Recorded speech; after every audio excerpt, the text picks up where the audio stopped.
Hello and welcome back. Today we will be pouring resin. And to get started, we need a mold. We need gloves. Make sure that they're good and they're put on properly.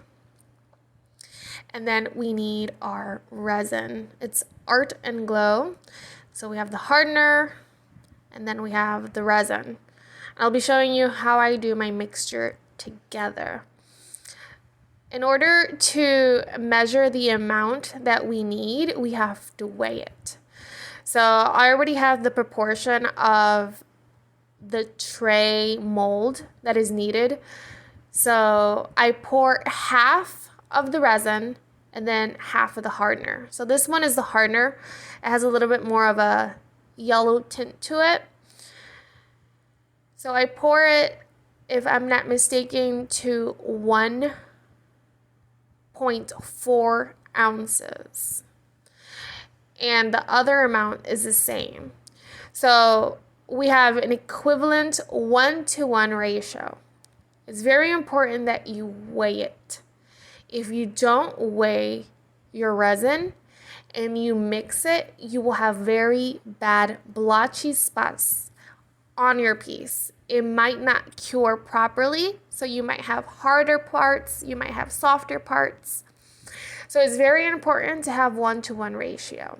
Also, it's very important for your room temperature to be the correct temperature because it can accelerate or it can make your hardening process slower and not cure properly.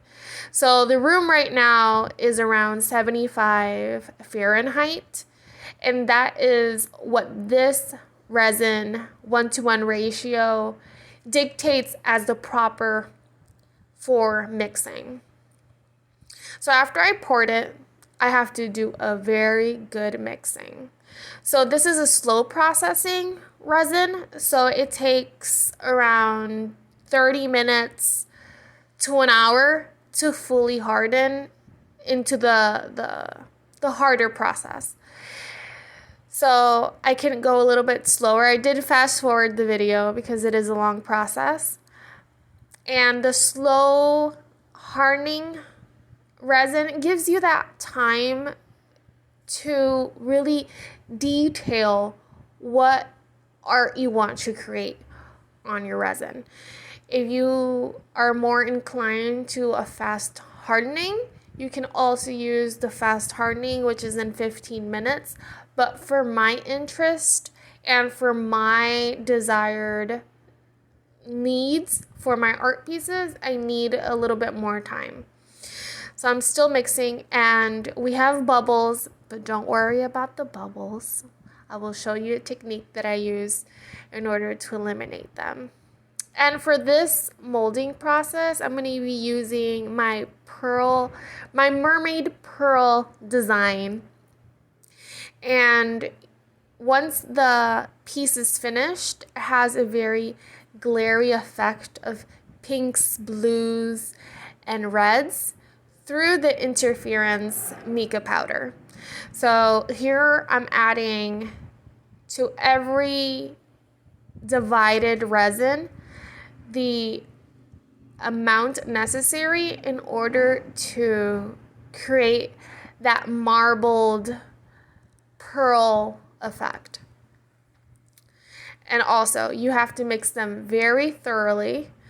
If you don't mix the powder thoroughly into the resin, you will have little blotches of the mica powder, and when you see your resin tray, it has spots of mica chunks. So it's very important to mix, and don't worry about the bubbles. Like I said, we will eliminate them in a moment.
it's pouring time. So the way that I pour is like a zigzag type, and I run it along the piece from top to bottom, and I do that with all 3 colors, overlaying them little by little. So I make layers of these swirl stripes, maybe 2 or 3 depending on the thickness that I laid out my resin. So I keep zigzagging all through the piece.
So now the best part is to eliminate the bubbles.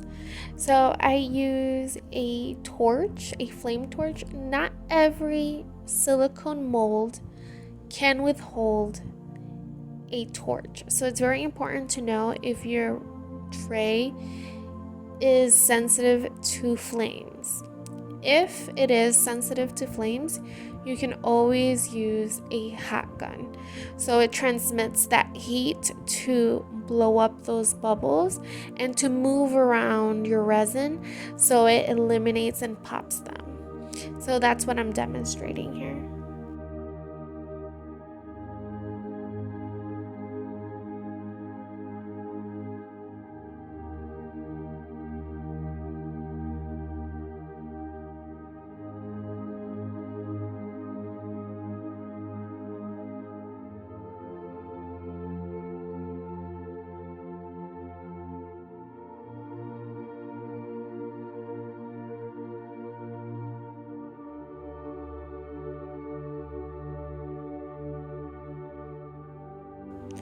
And here is the beautiful finished results. Already hardened resin tray. And this tray is to hold soaps. You can also find it on my website. So thank you for watching. Please like, comment, or subscribe.